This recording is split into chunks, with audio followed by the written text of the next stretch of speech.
Good morning. आज फिर वही उसी रूटीन के साथ मैं सुबह उठ चुका हूँ और आज से कुछ अलग करने की सोच रहा हूँ। उस रूटीन को फॉलो तो आप नहीं कर सकते क्योंकि अब ऐसा टाइम आ गया है कि 70 डेज अप्रॉक्स बचे हैं यूपीएससी प्रीलिम्स में। और अब जो भी चीज़ें पढ़ा हुआ हूँ बस उसे रिवाइज करना है और क्वेश्चन प्रैक्टिस करना है, ऐसा मैं सोच रहा हूँ। और जो भी चीज़ें नई पढ़ने पढ़ने का सोच रहा हूँ, नया चीज़ें, वो उसमें थोड़ा कम टाइम दूँ और ज़्यादा टाइम रिवीजन और क्वेश्चन प्रैक्टिस पे देने का सोच रहा हूँ आज से। तो अभी बज चुके हैं 3 और आज है तारीख 17। तो काफ़ी कम टाइम है और करना तो पड़ेगा।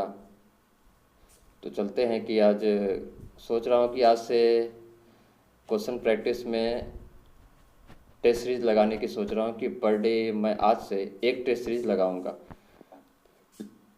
मैंने डिसाइड किया है कि विजन आईएएस की test series, full test series जो होती है वो लगाने की सोच रहा हूँ। जैसे पॉलिटी की, कंप्लीट पॉलिटी की, कंप्लीट इकोनॉमिक्स की, इस तरह से। उसके बाद मैं फुल टेस्ट लगाने की सोचूंगा। तो सबसे पहले मैं रिवीजन के लिए जो क्वेश्चन प्रैक्टिस करने वाला हूँ, आज इकोनॉमिक्स का सोच रहा हूँ कि एक्चुअली क्या है कि पढ़ तो लिए हैं सब, लेकिन पता नहीं है कि माइंड में कितना आया है, कितना अपने को पता है नहीं है। तो उससे उसको पता करने के लिए रिवीजन करना ज़रूरी है। तो रिवीजन के लिए मैं पूरी इकोनॉमिक्स की रिवीजन करने के लिए मैं क्वेश्चन प्रैक्टिस करने वाला हूँ। 822 पेज के आसपास है, जिसमें अप्रॉक्स 3500 के आसपास क्वेश्चंस हैं। हर चैप्टर्स के 150-200 क्वेश्चंस इसमें हैं। तो मैं आज बेसिक्स ऑफ माइक्रो इकोनॉमिक्स के जो फर्स्ट चैप्टर्स है उसे मैं लगाने वाला हूँ कि देखते हैं कि कितना याद है कि नहीं है। क्योंकि जब रिवाइज करते रहते हैं तो बस पढ़ते रहते हैं, लेकिन ये पता नहीं चलता कि माइंड में कितना जा रहा है। वो ही पता चलेगा जब आप क्वेश्चन प्रैक्टिस करोगे या रिकॉलिंग करोगे। तो मैंने आज से सोचा है कि करता हूँ क्वेश्चन प्रैक्टिस। और आज मैंने ये भी सोचा है कि देखता हूँ कि मैं कितने घंटे एक्चुअली में पढ़ता हूँ। जैसे होता है ना कि दिन भर बैठ जाते हैं तो हमें लगता है कि काफ़ी घंटे पढ़ लिए, काफ़ी घंटे थक गए, लेकिन एक्चुअली में कितना पढ़ते हैं वो टाइमर लगा के ही पता चलेगा। तो मैंने इकोनॉमिक्स की अभी तक जो कंप्लीट की है 3 बार रिवीजन कर ली है, पॉलिटी भी 3 बार और इन्वायरमेंट, ज्योग्राफी और मॉडर्न 2 बार कर ली है। लेकिन मैंने कोई भी क्वेश्चन प्रैक्टिस नहीं की है और इसीलिए मैं सोच रहा हूँ कि पता तो चले कि कितना पानी में है नहीं है। तो मैं आज स्टार्ट करने वाला हूँ इकोनॉमिक्स की रिवीजन से, जिसमें मैं अप्रोक्स 150, एक चैप्टर्स में 150 के आसपास क्वेश्चंस होती है, वो उसे मैं निपटाने वाला हूँ। टारगेट है कि आधे घंटे के अंदर। तो मैंने निपटा दिया है क्वेश्चन और 47 मिनट्स हो गए हैं और मैं अप्रोक्स 130 के क्वेश्चंस के आसपास उसे ख़त्म करके उसकी एक्सप्लेनेशन के साथ ख़त्म की है। काफ़ी अच्छा लगा कि हाँ, क्वेश्चंस बन रहे थे काफ़ी, और कुछ कुछ टर्म्स थे जो कि याद नहीं आ रही थी, तो उसे मैंने अंडरलाइन करके रख लिया है। तो उसे तो अब मैं जब रिवीजन करूँगा तो मैं उससे देखूँगा। इससे क्या होगा कि आपको पता चल गया आपकी वीकनेस क्या है और किस एरिया पर फोकस करना है, वो पता चल गया। ये एक तरह का रिवीजन है, ये रियल टेस्ट और यूपीएससी के लेवल की नहीं है। क्योंकि यूपीएससी का पीवाईक्यू में ऐसा होता है कि आपको पता चलता है कि कौन से कोर टॉपिक पर आपको ज़्यादा ध्यान देनी होती है, लेकिन मॉक्स में ऐसा नहीं है। मॉक्स का मतलब, मॉक्स जब आप टेस्ट सीरीज देते हो तो उसमें आप ये देखते हो कि आपने जो भी पढ़ा है वो आपको कितनी याद आ रही है, कितना आप रिकॉल कर रहे हो, उसके लिए मॉक्स होती है। तो मैं स्टार्ट करने वाला हूँ अब विजन आईएएस की टेस्ट सीरीज। और मैंने टारगेट रखा है कि 2 घंटे के अंदर 100 क्वेश्चंस कंप्लीट कर लो। तो बच चुके हैं, हो गए हैं टाइम, 1.5 घंटे के आसपास मुझे लगे और मैंने 100 क्वेश्चंस कर दिए कंप्लीट। और अब मैं सोच रहा हूँ कि एनालिसिस करता हूँ। पूरी पॉलिटी थी इसमें, और इसमें करंट अफेयर के साथ पॉलिटी थी, तो मैंने कर ली है इसको कंप्लीट। और मैं सोच रहा हूँ कि अब इसे एनालिसिस करता हूँ, देखते हैं कितना होता है। अभी बज चुके हैं 5:30 के आसपास बज चुके हैं।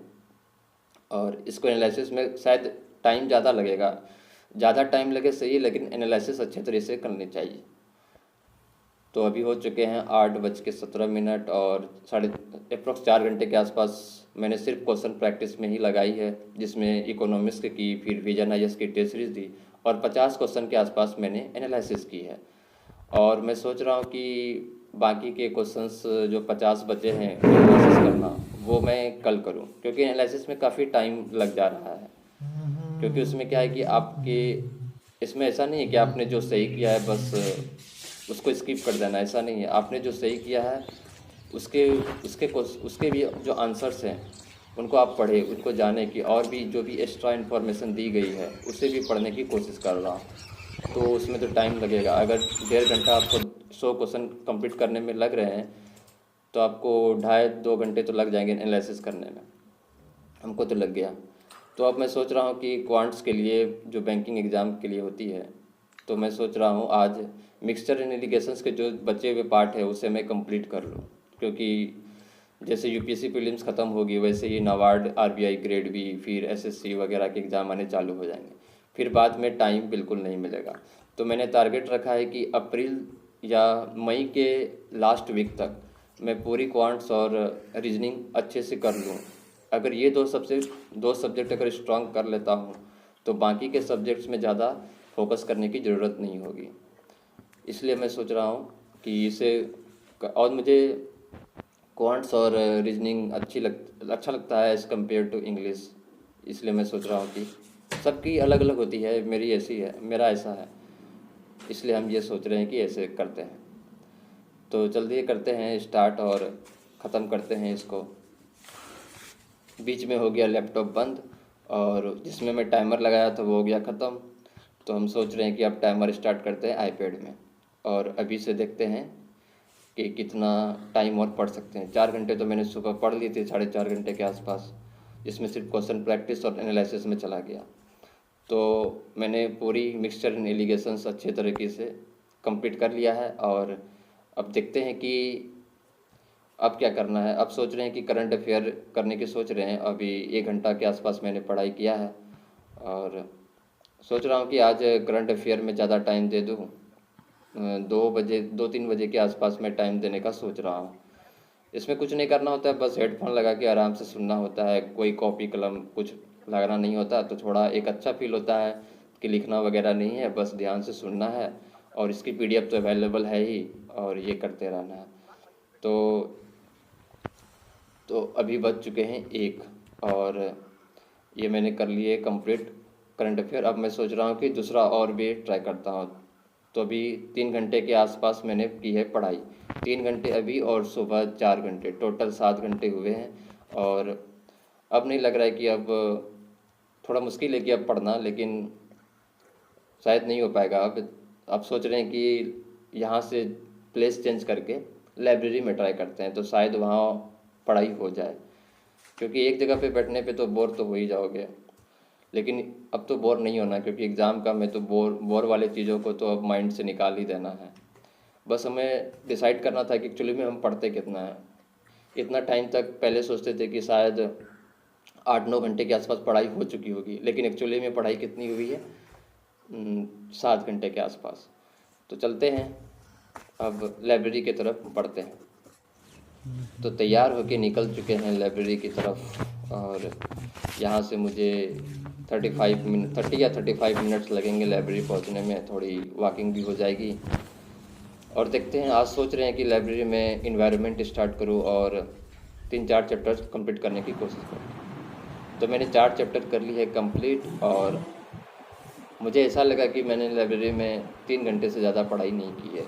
बीच में मेरा जो हेडफोन था उसका चार्ज ख़त्म हो गया, तो इसके वजह से मैं लाइब्रेरी में ऊपर चला गया, दोस्तों से मिला और थोड़ी पेपर पढ़ ली और दोस्तों के साथ थोड़ा बैठ गया। तो टाइम हो गया है अब 8 बजने वाले हैं और अभी 6 घंटा 18 मिनट के आसपास मैंने पढ़ाई की है। तो 6 घंटा ये प्लस 6.5 घंटा के आसपास मान लेते हैं और सुबह मैंने 4 घंटा की, अप्रॉक्स 10-11 घंटे के आसपास मैंने आज की है पढ़ाई। और हमें लगता था कि जब हम टाइमर नहीं लगाते थे तो हमें लगता था कि हमने पढ़ाई की है 12, 13, 14 घंटे, लेकिन ऐसा बिल्कुल नहीं है। जब आप टाइमर लगाओगे तो आपको रियलिटी पता चलेगी कि आप एक्चुअली में कितने घंटे पढ़ते हो। क्योंकि ऐसा लगता है कि बस दिन भर बैठे हैं तो पूरा दिन ही कैलकुलेट कर लेते हैं, लेकिन ऐसा नहीं है। बीच बीच में आप रेस्ट लेते हो तो उसमें आप टाइमर को स्टॉप करना पड़ता है, लेकिन जब टाइमर नहीं लगाते तो बीच वाले रेस्ट को भी इंक्लूड कर लेते हैं कि इतना घंटा पढ़ लिए। तो आज के लिए इतना ही, मिलते हैं कल, अच्छे से पढ़ाई कीजिए। चलिए।